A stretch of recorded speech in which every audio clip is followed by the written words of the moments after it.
This audio presentation of The Power of Silence by Horatio W. Dresser is brought to you by audioenlightenment.com. Copyright 2011, all rights reserved. Preface. This volume is the first of a series of studies of the inner life of the main purpose of which is twofold. The point of approach is from the side of practical experience, and the first object is a development of a practical method. But incidentally, it is hoped that the facts and values of this practical study may be of service to philosophy. In fact, the production of these volumes will begin with the conviction that philosophy and life may be brought near, that practical interests put new demands upon philosophy, while the practical man may be greatly benefited by the study of idealistic first principles. Hence, the point of view is midway between the world of exact thinking and the world of actual living. The interest is not primarily psychological, nor is it ethical or religious. Yet all of these interests play a part. That is to say, aside from one's particular faith, there seems to be a demand for a new science and new art. The art and science of the inner life investigated in the freest spirit without regard to specific doctrine. Such a science has become a necessity because of the failure of other inquiries to push through to the heart of reality in the inner world. The art is needed to solve the problems which remain over when it is a question of the more practical application of the precepts of ethics, religion, and philosophy. For the conventional systems often fail to make clear precisely how a man should begin to live the better life. It is modern science, with its empirical methods and its minute experimental research, which points the way in this more practical direction. Scientific results have already been applied to the psychological study of religion with good results. New interest in religion as a living experience is the outcome. It remains to carry the investigation a stage further, that it may cover the entire field of the inner life. The farther the scientific investigation is carried, the more must be the individual cooperate. Hence the need of a new art is once more made plain. For art must precede science. Practice must instruct theory. Such an art should come within the reach of all. Every man must be able to grapple more successfully with the issues of actual experience. The devotees of special faith and scientific interest may then turn the results to theoretical account. The attempt to investigate the inner life in this practical spirit is no doubt subject to difficulties, and many objections are likely to be raised. For a long time to come, such investigation will necessarily be of the nature of pioneer work, in which the art will far surpass the science. But the essential is to propose a method and make a beginning. The best that can be said of a book on a subject is that by its aid the reader was enabled to pass beyond it. For the more profoundly one catches the idea, the more persistently one will investigate. Not books, but the living reality itself. The essential is not the description of experience, nor the theories proposed to account for it, but life as known at first hand, what it means, what one can do with it. It is by recourse to life that one disproves or verifies, as the case may be. To possess life itself is to see that it is primary, while a description of it avail if they send us the pulsing, surging thing itself. Some of the volumes in the present series are devoted to the more theoretical bearings of this investigation. Others are almost entirely concerned with practical methods. The present volume has brought much evidence that is of a practical value. It is one of the greatest privileges of a lifetime to be able thus to share an experience of those who are striving, who are aspiring to live the spiritual life. Moreover, it is significant that those who have been most helped by the book have paid least attention to its verbal or theoretical defects, but have gone straight to the heart of living experience in the manner advised. The defects of the original edition were due to the fact that it was a first book, and that it was prepared from lecture notes with comparatively few changes. The subject matter was first used in a brief course of lecture delivered in Boston in 1894. The second lecture in the course, The Immanent God, was then issued in pamphlet form and was incorporated without revision into the volume, which was published in May 1895. The book has been reprinted many times in this country without revision, and a slightly revised edition has been several times reprinted in England. Since the book was first published, a number of important works have appeared by reference to which is now easier to make the present doctrine clear. While the general character of the book is the same, the language is so much more explicit, and so many improvements have been made that readers of the earlier book will derive an entirely different impression from the present book, which is more than half new. The changes are too numerous to be mentioned here. There were but 8 chapters in the original edition. The present book contains 14. The second chapter has the same general purpose as the earlier discussion, but is now explicitly theistic. The 5 following chapters are largely new and of a decided addition to the volume. The theory of suffering has been revised so as to differentiate it more sharply. The chapters on adjustment and poise have been retained with but few changes. The chapter on self-help has been relieved of certain minor teachings. The following chapter is devoted to more explicit statement of the method of meditation.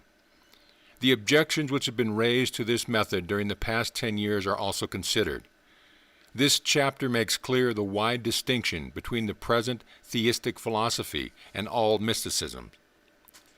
The omission of the Christian aspects of the original discussion has since been made good by the publication of a little volume entitled The Christ Ideal, New York and London, 1901.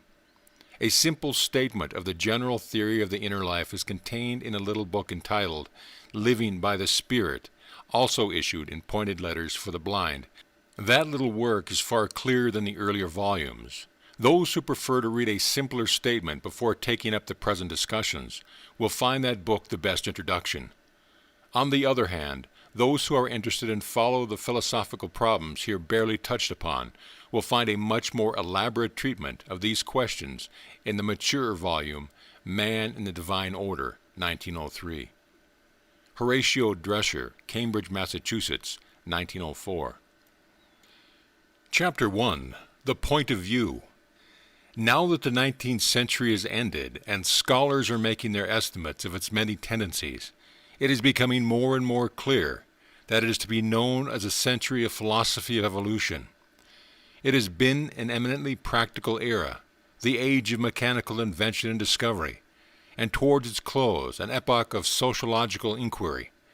But the philosophy of evolution came first, and the unprecedented inquiry into causes, sources, origins prepared the way for the profound interest which marked the transition to the present century. No department of thought has escaped this reconstructive spirit. It is today a truism to declare that no event or person can be understood apart from environment and from evolutionary history. Sometimes the inroads of science have seemed to threaten the foundation of man's most sacred faith, but in the end the essentials of faith have been marvelously enriched. The widespread inquiry into customs, traditions, races, and religions has tended toward the unification of all our thinking about mankind. Hence many distinctions between creeds and doctrines have faded into the light of a larger sympathy and sense of brotherhood which the inquiry has inspired. A new spirit of tolerance has brought a willingness to admit that, despite all differences in creed and dogma, men who are really in earnest are striving for the same great ends the world over. The important consideration is to know how far a man has advanced in moral and religious evolution, what manner of life he lives. This new demand that man shall understand himself in the light of all the causes that have operated to produce him has still more significance when we turn from the outer world to the inner. Thus far, evolutionary science has dealt with man in the large part as a physical being. There was a time, in fact, during the middle of the 19th century, when the entire inquiry seemed to make for materialism. Closer scrutiny of the results showed, however, that the ultimate problem of life, the questions concerning the real nature of existence, the character of the real man, and the like, were left for idealistic philosophy to solve. We now know that to maintain the evolutionary point of view is by no means to be materialistic. At any rate, evolutionary materialism is a failure. There are decided limits beyond which mere evolutionism has been able to go. It is difficult also for natural science to advance into the inner world, for science deals with the universal, and the inner life is in a peculiar sense the home of the individual. Even experimental psychology fails in the attempt to discover the true character of the inner life. The most interesting questions are still unanswered when psychology has completed its description of our states of consciousness. In fact, psychology as a natural science explicitly disclaims the right to ascertain the value of inner experience or discover the nature of the self. It is necessary, if the search for origins is to be complete, for each man to take up the work where science leaves it, and pursue the investigation by the same fruitful method of systematic research. There are plenty of skeptics to raise objections to any such procedure. It will be said that the era of morbid self-examination and conscientiousness will again return. Others will insist that the inner life is a mystery past finding out. To all this is the reply that man already lives in and knows much about the inner life. This is no new venture. It is only a question of substituting more knowledge for less knowledge. It is the halfway position of imprisoning self-consciousness that distresses us. There is no inherent danger in analytical self-knowledge or rational synthesis. The essential is that such analysis and synthesis shall be thorough. Ordinarily self-knowledge stops short of the most important consideration. If we are to be thorough, we must ask, what is man's ultimate origin? What is his real environment? Where is he tending? These are profound philosophical questions, to be sure, but there are respects in which they are also problems for experimental investigation. No man is more truly a child of his practical age than the one who approaches these issues in the spirit of empirical research. Individual man now has far more material to draw upon in his effort to investigate the inner life in a free, profitable spirit. Whatever one may think of the conclusions which bear upon the belief in a future world, it is clear that the finer aspects of psychic research have thrown light upon the mysteries of the inner world. Meanwhile, a new science has been springing up, midway between experimental psychology and the realm of the individual soul, namely the psychology of religion, and a new literature of the soul has also begun to appear. It remains for the individual to seize upon the results of all this finer, more exact thinking, and verify or correct them in the light of personal problems. The farther science advances into the inner world, the easier it will be to avoid imprisoning subjectivism. The essential is to approach the study in the right temper. In a sense, the inner life is a gift which all men share. Its universal characteristics each man may verify. What makes it real is the fact that each of us just now possess it. First of all, it is owned and observed as experience. It pulsates, presents new moments even while we observe it. Every man is in possession of clues which will reveal the deeper meaning of the surging stream. For every man has perplexities which have been postponed and postponed, not because they are insoluble, but simply because these difficulties have not been met in precisely the situations where they arouse. It seems probable that the interest, the problem of the living, presents itself in the most direct clue to the larger truth of life as a whole. Hence it is perspective that we need, not the limited point of view or morbid introspection. We must regard our own little moment of life in the same comprehensive spirit wherewith the genealogist approaches the phenomena of an epoch in the earth's history. We should view life as a whole, as a tendency amidst a universal environment. In short, we must begin at last to be philosophical. To begin to be philosophical is to be thorough, moderate, painstaking, to pursue truth wherever it may lead. The venture seems too bold at first thought, but again it is profoundly simple, since it is concerned with the commonest experience of life, and in a particular sense, with the individual interest of the observer. It is clear that life is a problem which has for each an individual solution. No one can wholly solve it for us, precisely because it possesses this individual element. Life has had its particular history in each case. In every instance, it wears a different aspect. The temperamental distinction which once seemed baffling, therefore, proves to be the clue to intelligent thinking. The utmost that one individual may do for another is to state the facts and laws of life as he understands them. That is, another may present the universal element. It is the particular application which makes it true. Hence each man must investigate for himself. Hence each man must think. And thinking is not so hard a task after all. We make it difficult because we think in borrowed terms, or because we have no method. The present volume is primarily intended to further the kind of inquiry here outlined. The references to the present age and to the current literature suggest the possibility of taking a still more practical step. Where all this literature ends as science, the art of the inner life begins for the individual. In the present teaching, no mere acceptance of belief is called for. No dogma is here insisted upon. No claim is made either for originality or finality. The essential is actual study of life at first hand. Hence, one should be free to depart from prepossessions. Not that the creeds of the past are untrue, but that one is just now searching into the realities which give rise to creeds. One is endeavoring to know life itself. For the main trouble with us is, perhaps, that we adopt the opinions of others about life. We read and read and read. We hear and we hear and we listen. Meanwhile, the great thing is not the words, but the spirit, the meaning. The spirit each man of us has with him. No fact of life is more important than this present instant. Nowhere in all the universe is more truth compacted than into this living reality. The passing stream of consciousness which links us to the world, to past and future, heaven and the Father of all.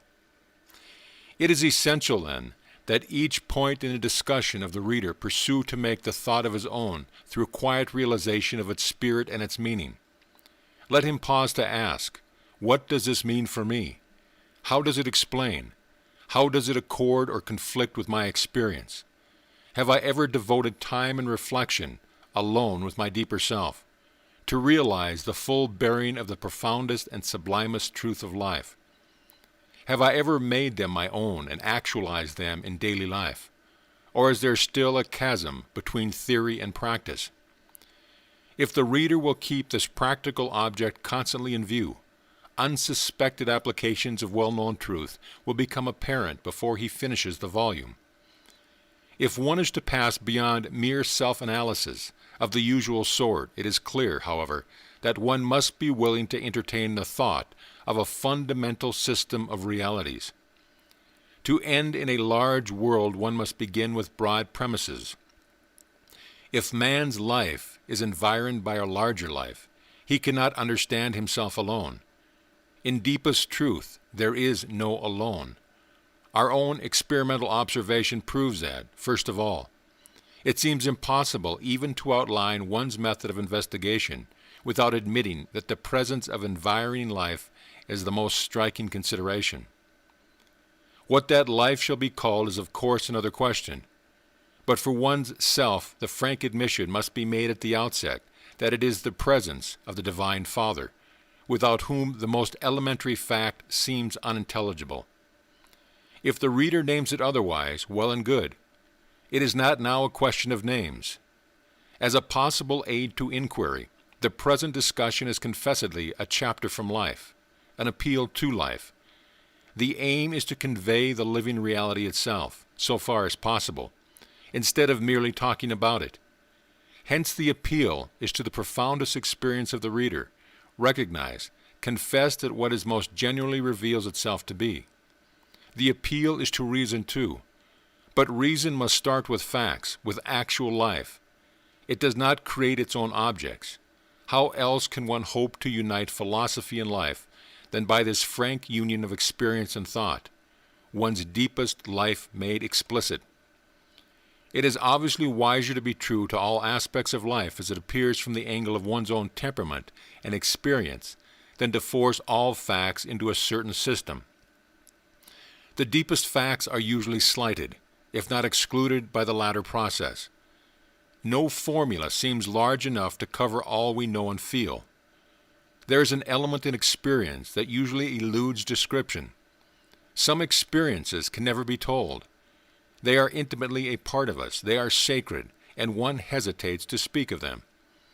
You can suggest them, or at least let it be known that in these rarest moments of existence one seemed most truly to live. Only in this way does the soul, the part of us which is most truly individual, find expression. Only in this way does the unfettered soul shows its freedom from prejudice and dogma. Allegiance to a person or theory limits one to the particular view of life represented by that person or theory. To claim finality for one system would be equivalent to affirming that progress shall end with the particular discussion in question. Our theory serves us well, while we remember that life itself is larger. Life, then, is large. Let us say once for all and demand a broad view of thinking about it. Ordinarily, we have no sense of what our total self means. We suffer, and we seek relief. We are absorbed in the present, in its needs and woes, unaware that our whole past lives, our inheritance, and our temperament may affect this bit of suffering nature which for the moment limits our thought. We live as though time were soon to cease, and prudence would not permit us an hour for quiet reflection. Yet a new phase, and to some the happiest phase of life, begins when they stop hurried thought, and try quietly to realize what life means as an advancing whole. If life is in some sense one system, can any other interpretation be rational? Will the parts ever assume their true relationship in our minds except when viewed in the light of the whole? Possibly our suffering is largely unnecessary. Possibly it has come about because we have failed to adjust our thought to the wholeness of the things. At any rate, to take time at last to isolate oneself from the rushing tide of daily life, and to raise the great questions here proposed, is to begin in earnest to experiment. From the first, one stands in need of all sorts of conclusions which seem to belong rather to the end. It is one thing to talk about the power of silence, and another to be able to pause long enough to enjoy it. One is eager to know what that power is, yet one must first have a basis to stand upon. The fact that a relatively obscure element besets all our thinking about the inner life is no excuse for vagueness. To fall back upon feeling or faith alone will no longer suffice. We are in quest of the whole, and reason is surely a part of life's whole. There is both the hurrying flux of our tantalizing consciousness, the part of life which refuses to be still, and there is the persistent conviction that life has a deeper reality, which it is the office of calmer thinking to discover. Clearly, we must take life as we find it, and move forward, faithful alike to feeling and to thought. One fact, however, is clear. Experience is best explained at the outset by reference to its environment. If the problem seems too large for us at first, it would surely prove more difficult if we tried to leap beyond present experience. It is only a question of attaining closer and closer acquaintance with the near at hand. If our logic at last compels us to look beyond immediate experiences in search of its basis, then that basis must be such as actual life demands. The truth is involved in the very nature of the beings and things by which we are surrounded. It only needs to be evolved or made explicit. All power is immanent. It works through something. Man should not look beyond his own nature, his temperament, inheritance, education, until he is compelled to do so in order to find an adequate explanation of his experience. He should have a clear conception of the closely related events out of which his life has proceeded, as the river is enlarged and shaped in its course by its tributaries, and the country through which it flows, yet never rises higher than its source. In a word, he must know his origin, both immediate and remote. He must start with personal experience, but should not stop until he has traced it to the source beyond which thought cannot go. The point of this book, then, is explicitly empirical. By the term empirical, as here used, is meant that our existence in the universe is made known through experience, and that by studying experience, testing our theories by further experience, and keeping close to the assured results, we may not only solve our practical problems, but gain knowledge of life as a whole. That is to say, experience brings changes. We reflect upon these changes and experiment. By experiment, we learn what theories are sound and practical, what are absurd. The purpose of our theories is to explain experience, and further experience, rationally tested, shows whether or not we have succeeded. Each of us possesses experience, and each man may experiment for himself. Experience means much or little according to the degree of individual experiment. To gain more knowledge of the sort that is really worthwhile, a man must put more theories to the test, observe more acutely, think more seriously. It may well be that experience as individually made known to us is unable fully to account for itself. Something more than mere description is called for. The question, what is the nature of experience, leads directly to idealistic analysis and ultimately to some sort of constructive idealism, that is, a systematic restatement of the data of experience in terms of reason. But we are not here concerned with the ultimate unification of the data of experience, nor are we concerned with the more theoretical evidence for idealism. To be sure, we must introduce certain arguments, for example, a plea for the immanence of God, but the chief value of these arguments will be found in their practical empirical bearings. That is, the argument for the divine immanence, or for the idealistic interpretation of experience, will serve as the central line of thought by the pursuit of which the reader may follow development of his own experience.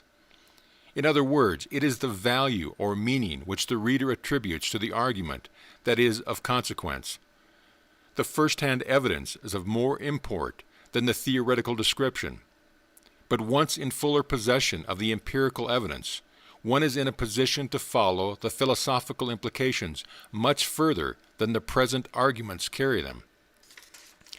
Three important distinctions are involved in this brief outline. First, there is the question of fact. For example, there is experience of a religious type, an emotional uplift or sense of worship. 2. There is the particular theory brought forward to account for the fact. If you are a pantheist, you will conclude that in the ineffable religious moment, you are identical with the Absolute.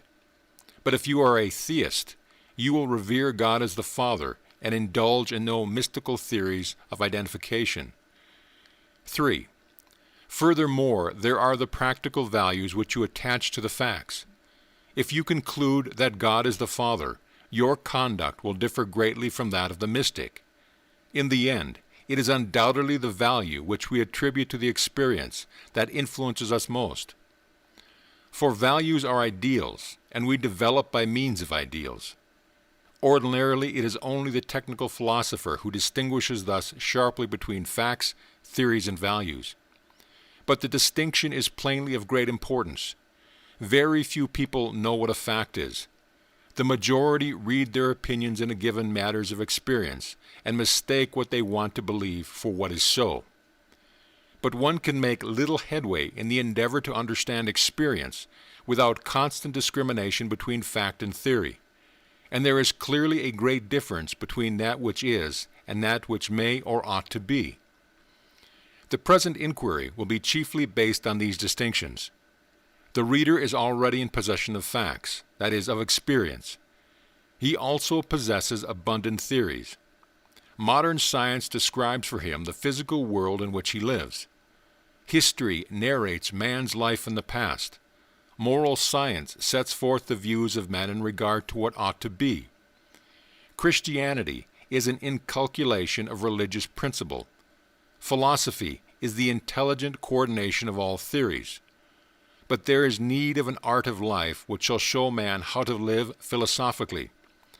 This, the most practical of art, each man may contribute to by giving thought to the problems and laws of his own experience. What he most needs is a working ideal, a principle by which to apply philosophy more successfully. Hence the importance of ideals, the realizational aspect of religious teaching, the practical worth of philosophical thinking.